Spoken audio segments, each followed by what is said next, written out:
ኢትስዊች የቢዝነስ ዘገባችን አጋር ነው እናመሰግናለን። ወደ ዘገባዎቹ አልፋለሁ። በዶሮ እርባታ ዘርፍ የተሰማሩ ወጣቶች በአንድ ዙር እስከ 500 ሺህ ብር ድረስ ትርፍ ማግኘት መቻላቸውን የሰሜን ሸዋ ዞን እንስሳትና አሳ ሀብት ልማት መምሪያ አስታወቀ።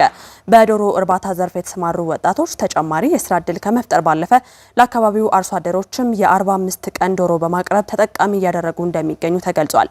የአማራ ክልል እንስሳትና አሳ ሀብት ልማት ቢሮ በ2018 በጀት ዓመት በዘርፉ ለ145 ሺህ ዜጎች የስራ ዕድል ለመፍጠር ማስቻሉን አስታውቋል። ብርሃኑ ይስማው ዝርዝሩን ይነግረናል። በሰሜን ሸዋ ዞን በዶሮ እርባታ ዘርፍ ከተሰማሩ ስራ ፈጣሪዎች መካከል ብጻት ጌታቸው አንዷ ናት። ብጻት በአረብ ሀገር ለስራ ፍለጋ በስደት ቆይታለች። ከአረብ ሀገር ከተመለሰች በኋላ በሀገሯ ሰርታ ለመለወጥ ወደ ዶሮ እርባታ ስራ ስትገባ ያጋጠማት ሁኔታ ነገሮች ሁሌም አልጋ ባልጋ እንደማይሆኑ ያመላክታል። በ400 ዶሮች ነበር የጀመርኩት። ከአረብ ተመላሽ ነኝ እና ስራውን ጀመርኩኝ። አጋጣሚ ሆኖ ስልጠናም ምንም አይነት እንትና ስላልነበረኝ ፌል አደረገ ስራው። 400 ዶሮችን አጣው ማለት ነው። በሁኔታው ተስፋ ያልቆረጠችው ብጻት ከሌሎች ጓደኞቿ ጋር በመደራጀትና ስራውን በተደራጀ መልኩ በትጋት በመስራት የደረሰባትን ኪሳራ ከመመለስ ባለፈ የተሻለ ሀብት ለማፍራት ችላለች። አሁን እኛ ጋር ያሉት ሙሉን የእንቁላሉ እንትኖች ዝርያ ናቸው።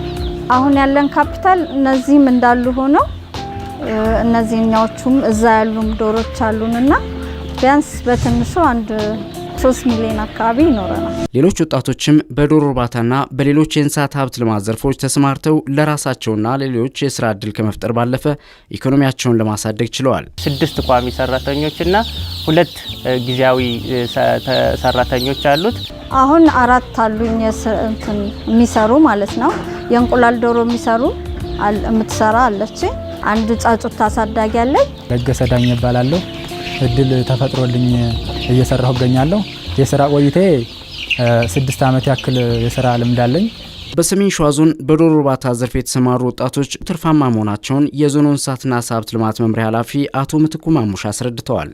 በዚህ ዘርፍ ላይ የተሰማራ ወጣት የከሰረ የለም። ብዙ አብዛኛው ትርፋማ ናቸው። በተለይ ዶሮ ሀብት ልማቱ ላይ አንድ ወጣት በአንድ ዙር እስከ 500 ሺህ እስከ 600 ሺህ የሚያተርፍ ወጣት ነው ያለ። አንድ ቀን ጫጩት አሳድጎ 45 ቀን ሲሞላቸው ደግሞ ለአርሶ አደሩ እያሰራጨ ያለበት ሁኔታ ነው ያለው። በዘርፉ ከተሰማሩት በተጨማሪ የአካባቢው ማህበረሰብ የፕሮቲን ንጥረ ነገርን ለማግኘት እንዲቻል ከማድረግ ባለፈ የአካባቢው አርሶ አደሮችም በጓሯቸው ዶሮ አርብተው ተጠቃሚ የሚሆኑበትን እድል ለመፍጠር አስችሏል ብለዋል። አንድ አርሶ አደር 25 እና ከዛ በላይ ዶሮችን ማርባት መቻል አለበት ብለን የዶሮ መንደሮችን እየፈጠርን እየሰራን ያለንበት ሁኔታ ነው ያለው። የአማራ ክልል እንስሳትና አሳ ሀብት ልማት ቢሮ ኃላፊ ዶክተር ጋሻው ሙጬ የእንስሳት ሀብት ልማት በክልሉ የአመጋገብ ስርዓትን ከማሻሻል ባለፈ ኢኮኖሚያዊ ተጠቃሚነትን ለማምጣት አስችሏል ብለዋል። እንደ ሀገር እንግዲህ 30% እና ከዛ በላይ ድርሻ አለን።